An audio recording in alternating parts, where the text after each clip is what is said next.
जय गुरुदेव। कोटि कोटि करूं वंदना, अरब खरब प्रणाम। चरण कमल बिसरूं नहीं, जय गुरुदेव नाम।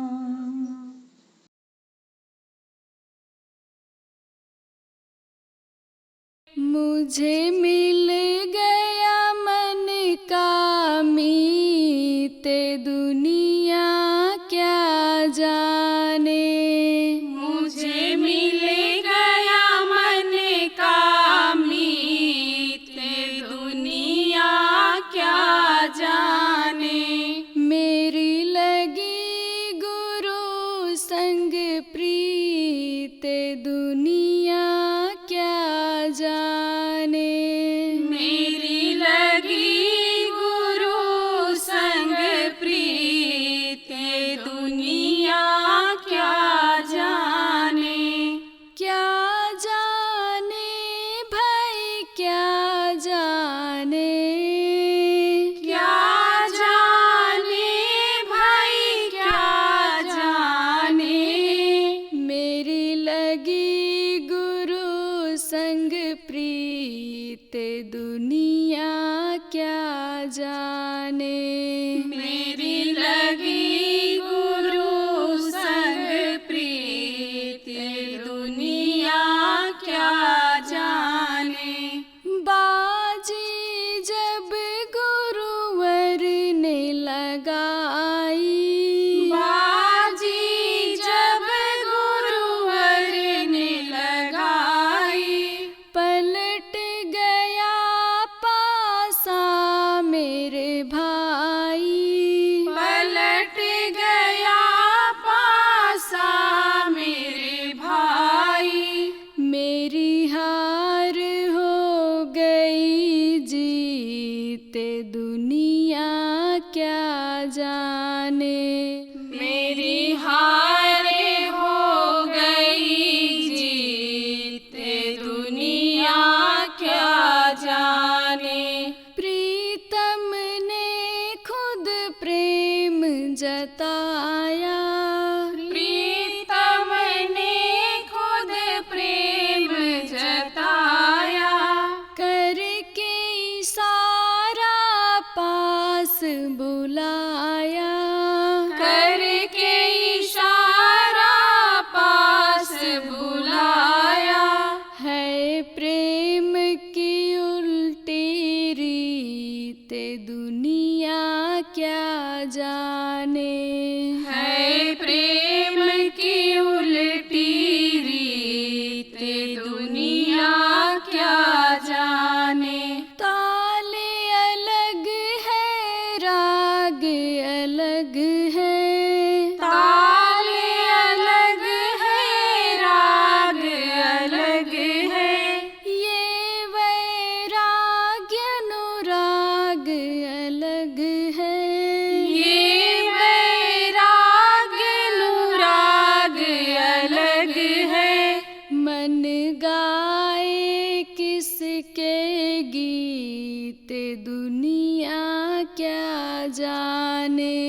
मन गाए किसके गीत, दुनिया क्या जाने। सत्संगी होकर जो सीखा, सत्संगी होकर जो सीखा। काम क्रोध खोकर जो सीखा, काम क्रोध खोकर जो सीखा। ये कैसा है संगीत, दुनिया क्या जाने। ये कैसा है संगीत, दुनिया क्या जाने। मुझे मिल गया मन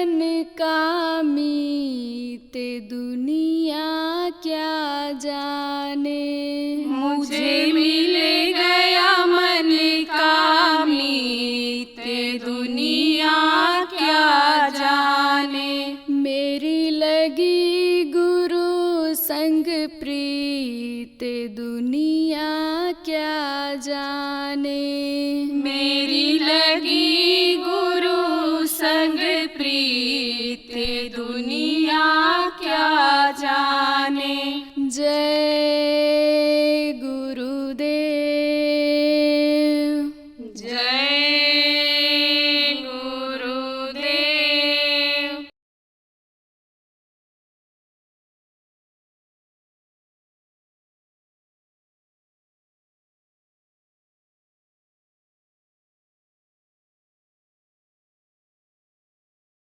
मांगा था, किसने मांगा था? वरदान में मांगा था किसने? काल भगवान, इनका ये देश है।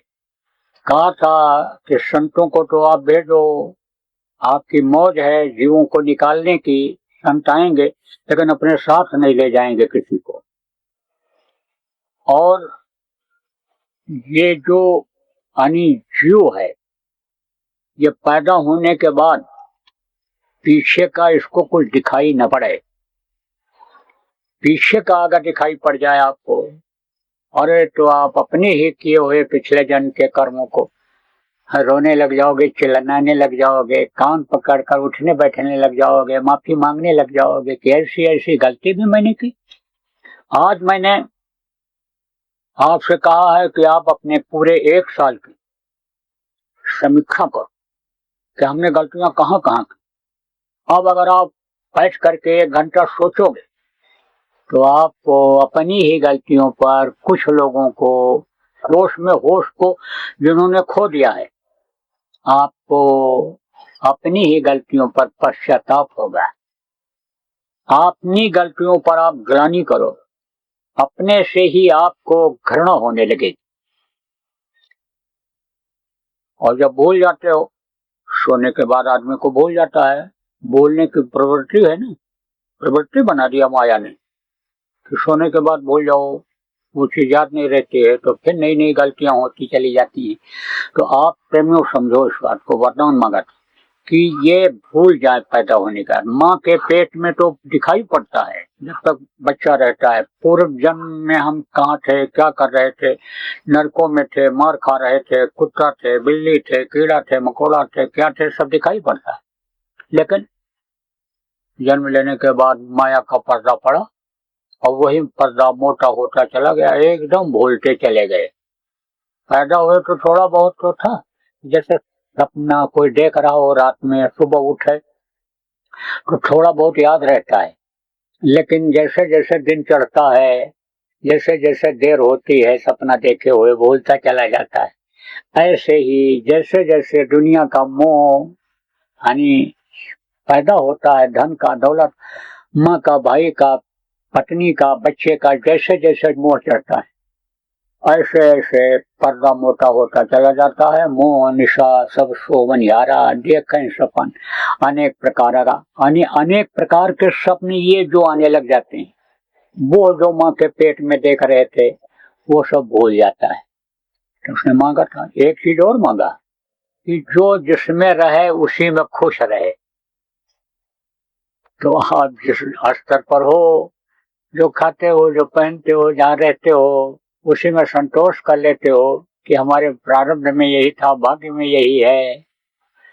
और अगर किसी को देखते हो, किसको देखते हो? मेहनत करते हुए पड़ोसी को, रिश्तेदार को, तब इच्छा आपके अंदर जगती है कि हम भी घर बना लें, मेहनत कर लें, मकान हमारा बन जाए, जमीन हमारे पास हो जाए, हम भी लड़के को अपने पढ़ा लिखा लें।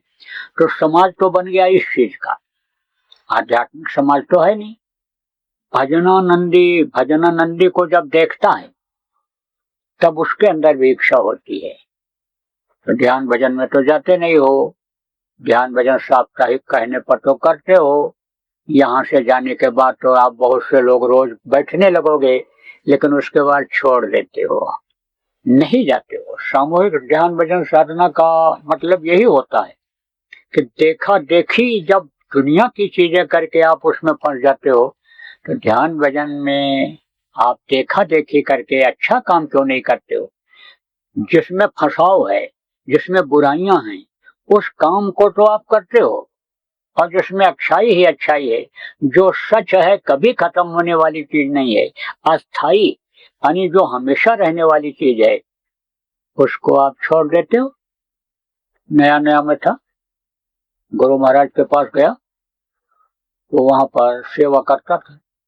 और एक सत्संगी प्रेमी थे, तो हम जो पुराने लोग थे उनके पास बैठते थे, उन्हीं का साथ करते थे, सीखते थे, पूछते थे, समझते थे, उनकी सेवा भी कर देते थे, बहुत सी बात भी वो बता देते थे, तो उन्हीं के साथ सेवा करते थे। और रात को सोए तो एक छोटी सी जगह थी, वो भी सोए थे, हम भी सोए। तो रात को 2 बजे जब उठे, जगाया, उठो उठो उठो, भजन पर बैठ जाओ, मैं समय निकल जाएगा। तो बैठ गए और हम कर गए आलस, आलस कर गए तो सो गए। फिर जब हम उठते थे जितने बजे सुबह और करते थे उतने बजे उठे, तो जब वो उठे तो देखे बैठा है। दूसरे दिन फिर जगाया उन्होंने, फिर जगाया तो समझो कि नहीं उठे, नहीं उठे तो फिर बीच में वो उठे, साफ साफ करने उठे होंगे जो भी रहा, देखा मैं पड़ा सो रहा हूं। फिर अब क्या भी कुछ भी रहा हो, देखा उन्होंने 2 बार देखा होगा, 3 बार क्या पता। सुबह जब मैं उठा तो उठते ही बोले उठा ले जाओ बिस्तर। कहाँ ले जाए, जाओ वहां कहीं सो, आज शाम को हमारे पास मत आना सोने की। उस समय तो मैं नहीं बोला, भाई कोई गलती क्या बन गई, शाम को तो बहुत अच्छे थे, साथ में भोजन किया, सेवा किया दिन में, आज क्या बात हो गई, रात में क्या बात हो गई। मैं तो कुछ बोला भी नहीं, उस समय तो मैं कुछ नहीं बोला, बिस्तर पूरा लपेट कर रख दिया बाहर, आदेश का तो पालन किया, बाहर रख दिया, ले नहीं गया। तो जब लौट करके आया तब उन्होंने खुद कहा, जगाया, कल जगाया नहीं उठे, आज जगाया नहीं उठे, तो तुमको देख करके मुझे भी आलस आएगा और मैं भी तुम्हारी तरह से सोने लग जाऊंगा, मेरा जो नियम है वो भंग हो जाएगा, कट जाएगा, क्योंकि ये मन धोखा दे देता है, देखा देखी करवाता है। इसलिए हमारे पास रहना है तो भजन करना पड़ेगा उठ करके। अब 1 दिन 2 दिन तो खराब लगा, नींद आवे तो उठ के जाऊं, मुंह धो लूं, फिर उसके बाद जल्दी खा कर सोने लग गया कि नींद भी समझ लो कि आ जाए, ठीक से नींद भी पूरी हो जाए। तो कहने का मतलब यह है कि अगर साथ मिल जाए, साथ नहीं मिलता है। अब साथ न मिलने का कारण क्या है, आप पूरा परिवार तो बहुत कम लोग आए होंगे और आपके यहाँ नामदानी पूरा परिवार के लोग हैं, तो आप तो यहाँ संकल्प बना के जाओगे, बातों को याद करके जाओगे और कहोगे भाई अच्छी चीजों का संकल्प बनाना चाहिए, त्योहार को, बुराइयों को छोड़ने का, अच्छी चीज ग्रहण करने का। तो आज संकल्प बना लोगे, कल जाते जाते बना लोगे कि भाई हमको चल करके रोज करना है, लेकिन परिवार वालों को नहीं कराओ। आप कौन सी ऐसी मजबूरी है कि जिसकी वजह से आप नहीं करा पाओगे या आलसवश आप नहीं करा पाओगे। तो जब एक दूसरे से आप जुड़े हुए हो, एक दूसरे के दुख सुख में शामिल हो, एक दूसरे की कमाई और मेहनत और सेवा लेते देते खाते पीते हो, तो दुख सुख में शामिल हो, दुनिया के दुख सुख में शामिल हो, तो आपको उधर का सुख दिलाने में, मुक्ति मोक्ष जीवात्मा का दिलाने में, इसमें भी शामिल होना चाहिए। और जब आपका परिवार बन जाएगा, भजनानंदी बन जाएगा, समाज बन जाएगा, गांव के नामदानी जब भजनानंदी बन जाएंगे, भजन ध्यान सब सुमिरन करने लग जाएंगे और भजन ध्यान सुमिरन का लाभ मिलेगा, धन में, पुत्र में, परिवार में बढ़ोतरी जब होने लगेगी, तब आपको पूरा विश्वास हो जाएगा और आप ही को नहीं, आपके पूरे परिवार को हो जाएगा, पूरे गांव के लोगों को हो जाएगा, गांव के आसपास के गांव वालों को भी हो जाएगा कि देखो ये लोग पूजा करते हैं, ये लोग भजन करते हैं, तो देखो किस तरह से इनको कोई चिंता नहीं, फिक्र नहीं, किस तरह का नियम इनके गांव का बन गया, लोग सच्चे हो गए, अच्छे हो गए, बुराइयां लोगों ने छोड़ दी, सेवा भाव आ गया, त्याग भाव आ गया, परिवारों में जो कुछ कुछ लगा रहता था, लड़ाई झगड़ा होता रहता था, मर मुकदमे चलते, वो सब खत्म, आसपास के लोगों को भी विश्वास हो जाएगा, तो अच्छा समाज बन जाएगा। अच्छा समाज अगर बना लो आप, तो उसका लाभ आपको तो मिलेगा ही, आपके समाज को तो मिलेगा ही, देश को मिलेगा, पूरे विश्व को मिलेगा। अभी आपको नहीं मालूम है क्या होने वाला है। बहुत खून खराबा होगा, बुद्धि लोगों की खराब हो रही है, कोई भी छोटा बनने के लिए तैयार नहीं है। प्रभु पर से, भगवान पर से, जिसको अल्लाह ताला खुदा कहते हैं, जिसको गॉड कहते हैं, उस पर से अहंकार में लोगों का भरोसा खत्म होता जा रहा है। आदमी यही सोच रहा है, ये सब एटम बम, ये परमाणु बम, ये देखो हथियार, ये हमने बना लिए, ये देखो सामान सब हमने बना लिया, मैं क्यों झुकूं, मैं ही सब कुछ हूं। इसके पास कुछ नहीं है। वो अभी अपने अहंकार में है कि हम इनसे नहीं झुकेंगे, हमारा नाम हो जाएगा। जैसे चुनाव में जानते हैं हार जाएंगे, लेकिन उसके सामने खड़े हो जाते हैं कि जिसको जीतना ही जीतना है। जो कभी हारता ही नहीं है, जो मुखिया है, नेता है, लोकप्रिय है, उसके सामने भी खड़े हो जाते हैं। क्यों? कि हमारा नाम छपने लगेगा अखबार में, टीवी में नाम आने लग जाएगा कि अभी इनके सामने खड़े। झुकना नहीं चाहिए। झुकोगे नहीं तो क्या होगा? टूटोगे। अब आप ये समझो कि रूस इस वक्त पर देखो बमबारी कर रहा है, लड़ाई कर रहा है, किसके ऊपर? यूक्रेन के ऊपर। और यूक्रेन कुछ नहीं है रूस के आगे। रूस एक महाशक्तियों में गिनी जाती है। अब अगर यूक्रेन ही झुक जाए, वही अगर छोटा बन जाए, तो खून खराबा खत्म हो जाएगा। अब आप ये समझो कि यूक्रेन से करीब 3 लाख आदमी चले गए बाहर, और तमाम जो उसके कल कारखाने, हवाई जहाज और बहुत सारा जो सुख सुविधा का साधन था, वो सब रूस ने खत्म कर दिया। बमबारी करके उसको सब खत्म कर दिया। अब जब देश में कुछ रहेगा ही नहीं, जनता ही नहीं रहेगी, तो राजा बन करके तुम क्या करोगे? कहाँ से अन्न लाओगे? कहाँ से कपड़ा यानी मंगाओगे? क्या कमा करके दूसरे देश से कपड़ा मंगा के लोगों को पैसा पहनाओगे? क्या खिलाओगे? और शक्तिशाली देशों से भी मुझे ये प्रार्थना करनी है कि आप सब लोग अपने अपने अहंकार को स्थगित कर दो, अहंकार को खत्म करो और प्रभु पर करो भरोसा, और प्रभु से मांगो दया कि आपकी वजह से हम प्रभुता में आए हैं, आपकी वजह से हम इस जगह पर आए हैं, हम राष्ट्रपति बने हैं, हम प्रधानमंत्री बने हैं, हमारे पास ये चीजें हैं। आप उसको शुक्र करो, उसको धन्यवाद दो, उसके आभारी आप रहो, और जीवों की करो रक्षा, जीवों को बचाओ। जीव बचाना बहुत बड़ा पुण्य का काम है। पुण्य का काम करो।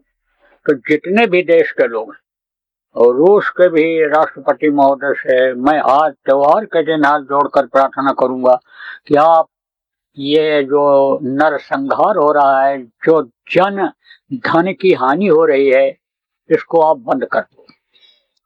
विश्व के जितने भी शक्तिशाली देश हैं, जिनमें एक अपना भारत भी है, सब लोगों को मिलकर के ऐसा मंसूबा बनाना चाहिए कि लड़ाई कहीं होवे ही नहीं।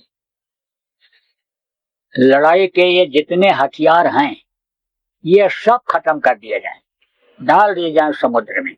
और यह बंदूक और ये जितनी ये चीजें हैं, ये जानवरों की रक्षा के लिए, उनको धमकाने डरवाने के लिए ये रखा जाए, और सब लोग अपने अपने देश के विकास में लग जाएं।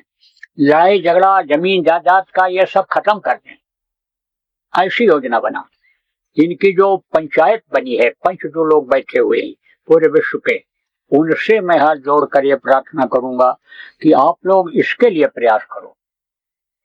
ये जितने बड़े देश हैं, ये एक एक छोटे छोटे देश को गोद ले लें। गोद किसको कहते हैं? जैसे जिसके बच्चे नहीं होते हैं, वो दूसरे के बच्चे को अपना बच्चा बना लेता है, पढ़ाता लिखाता है उसको, उसकी सेवा करता है, बना लेता है। कुछ ऐसे भी लोग होते हैं परमार्थी लोग कि बच्चे उसके रहते भी हैं, लेकिन यानी समझो कि दूसरे के बच्चे को भी आप ये समझो कि ले लेते हैं। एक हमारे सत्संगी थे, दादाजी थे, तो उनके 6 बच्चियां थी और 7वीं उन्होंने और गोद ले लिया। गरीब घर की थी या कोई बात थी, हमको याद नहीं, घटना बहुत पहले की है। तो बोले कि इसको हमने रख लिया कि पढ़ेगी नहीं, बच्चों के साथ रहेगी, तो शादी ब्याह कर देंगे। तो अब आप ये समझो प्रेम कि बहुत से लोग ऐसा भी कर लेते हैं।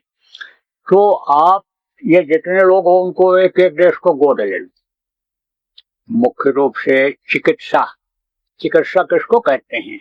दवा, दवा का इंतजाम बढ़िया हो जाए, डॉक्टर अच्छे पढ़ लिख करके निकलें, उसके शिक्षा के संस्थान बन जाएं, बाहर भेजने के बजाय दूसरे देशों में बाहर के ही मास्टर या जो ये चिकित्सा करने वाले लोग हैं, जैसे भारत देश में ही बुला लिए जाए और यही इंस्टीट्यूट में वो पढ़ाऊं, तो अच्छे डॉक्टर यहाँ तैयार हो जाएंगे।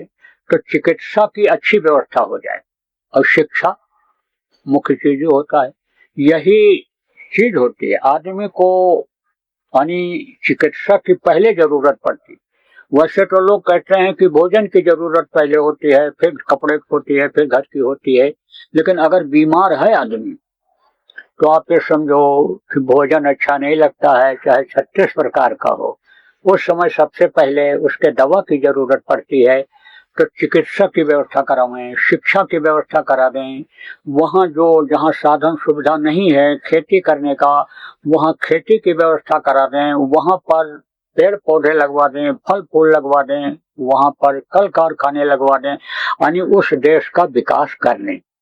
जैसे अब भी देखो बहुत से देश दूसरे छोटे देशों को अनुदान देते हैं, यानी वहाँ के सड़कें बनवा देते हैं, स्कूल खुलवा देते हैं, अस्पताल बनवा देते हैं। ऐसे ही एक एक ये बड़े देश वाले एक एक दो दो चार चार जो जैसा कर सकते हैं उसमें समय दें, उसमें धन खर्च करें, तो इनका नाम फिर कोई इतिहास से काट नहीं पाएगा। यह अच्छे माने जाएंगे और वो राष्ट्रपति, वो प्रधानमंत्री जो अच्छा काम करेगा हमेशा याद आएगा, इतिहास में नाम रहेगा, स्टेचू बन जाएगी, पूजनीय हो जाएगा। देखो ये महात्मा लोगों का मंदिर क्यों बना, महापुरुषों का क्यों बना? क्योंकि इन्होंने लोगों के लिए अच्छा काम किया। लेकिन जो नरसंहार किए, जो मार काट किए, लूटपाट किए, उनका कोई नाम है? हिरण्यकश्यप राजा था, लेकिन राजाओं में उसका नाम है? हिरण्यकश्यप का नाम ले लो, कहेंगे सुबह सुबह उठ के तुमने आने समय लो कि राक्षस का नाम ले लिया, खाना नहीं मिलेगा। लेकिन राजा राम भी थे, राजा कृष्ण भी थे, उनका नाम ले लो, कहाँ भगवान का नाम तुमने याद दिला दिया। तो आपको प्रेम को समझने की जरूरत है। लेकिन अब जैसे मैंने कहा कि जो मांस खाएगा, जो आने समझ लो कि शराब के नशे में आ जाएगा, तो उसकी कभी भी बुद्धि खराब हो सकती है। और बुद्धि कभी भी किसी की, अब ऐसा माहौल बन रहा है जिसको आप पढ़े लिखे लोग विश्व युद्ध कहते हो, उसका ऐसा माहौल तैयार हो रहा है कि विनाशम भावी, विनाशम भावी यानी विनाश तो दिखाई पड़ने लग जा रहा है, ट्रेलर दिखाई पड़ने जा रहा है। जैसे सूरज निकलने को होता है, सूरज अस्त होने को होता है, तो अब सूरज देखो अस्त होने को है, अब देखो अभी ये अंधेरा होने लग गया, ऐसे ही दिखाई पड़ रहा है। तो ऐसे समय में ये जो आपका प्रेमियों भजन है, ये आपके काम तो आएगा ही, लेकिन और लोगों के भी काम आएगा। ये सुमिरन ध्यान भजन ये लोगों को बचाएगा। गुरु महाराज ने पगड़ी पहनाया था एक बार, गुलाबी पगड़ी, और कहा था इन पगड़ी वालों की नजर जहां तक जाएगी वहां तक मुसीबत में कोई मरेगा नहीं। खूब परीक्षा लिया लोगों ने, देखा, आजमाइश किया। जब ये कहा गया गुरु महाराज की मौत से कि गुलाबी कपड़ा पहन लो प्रेम में, गुलाबी कपड़े का भी चमत्कार लोगों ने देखा।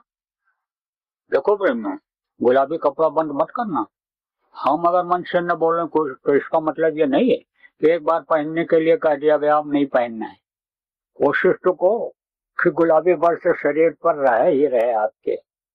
तो आप ये समझो कि समय की बात होती है, आपको अपनी शक्ति का पता फिर तो नहीं रहेगा। भजन करोगे, ध्यान करोगे, आपको अपनी शक्ति का पता नहीं रहेगा, लेकिन वो शक्ति भजन की जो होगी एक जगह जमा होती जाएगी और मौके पर आपके भी काम आएगी, आपसे जुड़े हुए जो लोग हैं उनके भी काम आएगी, लोगों के भी काम आएगी, जहां आप रहोगे उस एरिया में भी काम आएगी। देखो, सीता के बचत के लिए लक्ष्मण ने रेखा खींच दिया था। अब रेखा तो दूर खींचा था, लेकिन आप ये समझो रेखा का इतना असर था कि कहीं भी अगर कूद करके भी अगर जाता, ऊपर पेड़ पर से कूद करके भी सीता के नजदीक अगर वो जाता अंदर की तरफ, तो वहां भी वो जलता रावण। आपको समझने की जरूरत है प्रेमियों कि उसका असर होता है। अब आप जो पुराने लोग हो, देखो आपको इस चीज को समझना चाहिए कि करनी और कथनी में फर्क होता है। कुछ लोग ऐसे हैं संकट में करते नहीं, लेकिन भाषण बहुत बढ़िया देते हैं, बहुत बढ़िया समझा देते हैं, लोग पसंद करते हैं, लोकप्रिय बन जाते हैं, लेकिन कर नहीं पाते। और जिस दिन पोल खुल जाता है कि कथनी और करनी है, उसी दिन विश्वास लोगों का खत्म हो जाता है। इसलिए जितने भी प्रचारक हो, जितने भी देश के विदेश के जितने भी जिम्मेदार हो, आपसे यह कहना है कि कथनी और करनी में फर्क मत रखना। जैसी कहनी वैसी करनी बनानी है।